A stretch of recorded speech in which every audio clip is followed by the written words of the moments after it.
Matt? Hey Roman, how you doing? Great, man. How are you? I guess I'm good, thanks. People are going to probably constantly want to know from you before every fight, which kind of highlight are we going to see this time? Each one's a little different, man. They're original in each fight, and just stay tuned and watch for some brutal viciousness. We've seen the kind of viral highlights that you gave us the last few times out happen with a lot of other Bellator fighters early in their Bellator careers before, and then it seems like for a few of them there are some stumbles that come not long after that. It makes people question whether or not the original viral thing was a fluke. How do you kind of make sure that doesn't happen to you? Is that something that goes through your mind? Nah, man, just hard work. Every day is a grind, bro. So we stay consistent in the gym, continuing to grow, and continuing to put on show. Yeah, I come out here. At the end of the day, this is entertainment, and I come out here to entertain my fans. People want to see something extraordinary, and like you say, highlights, put on highlight reels. That's what I come out to do. When you tune into my fights, you're going to see something spectacular, no matter what happens.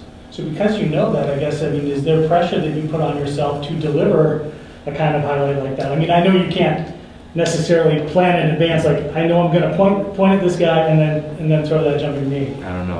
I got some videos that I got some pre-calls, some Mystic Mike type calls, but no, man, I definitely put pressure on myself, and it's healthy pressure. I expect the best out of myself, and I surround myself with the best to continue to push myself. So no matter what, I will deliver.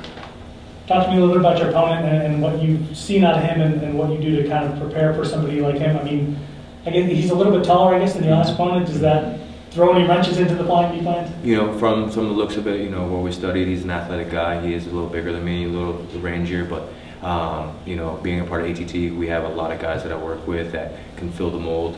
And my second fight with Bellator, I fought a guy who was 6'7", and absolutely I demolished him. Not taking nothing from him, but I'm a different animal. And when it comes to stepping in the ring, I let it all go. I leave it all out there, and it's the same thing. It's going to be the same result, whoever it is, regardless. Thank you. Anthony Machado with MTV Sports. You've come in hot with Bellator. All knockouts, 2 flying knees. Rayford has some wins by submission. How nice is it to have someone like King Mo and the others there at ATT to help you with the wrestling piece to ensure that you're able to keep things standing? It's great, man. And we got King Mo, we got Steve Mako, Mike Brown. We have and that's just the coaches. We're not talking about the extensive amount of athletes that are in there that have tremendous backgrounds, and whether it's jiu-jitsu or wrestling. But it's a drastic help, and we got Mo here. I got my buddy Johnny Eblin. We got a squad here. Me, Johnny, Cody. We got the whole team here, and coming in, we're just prepared. We're always prepared. Always trying to fill gaps. Look for things to improve on, and it's crucial to as far as like your career goes, having the right people around you. So. One last question. You said your daughter is your #1 fan. How has her birth impacted you as a father? It's been huge, man, and a true blessing.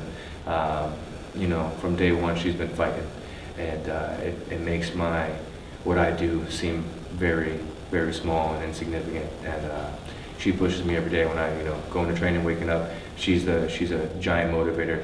Before her, obviously, it was just for me, just for legacy, career. But now it's something it's for something much bigger than just myself. So #1 fan, and I'm her #1 fan. It's been amazing.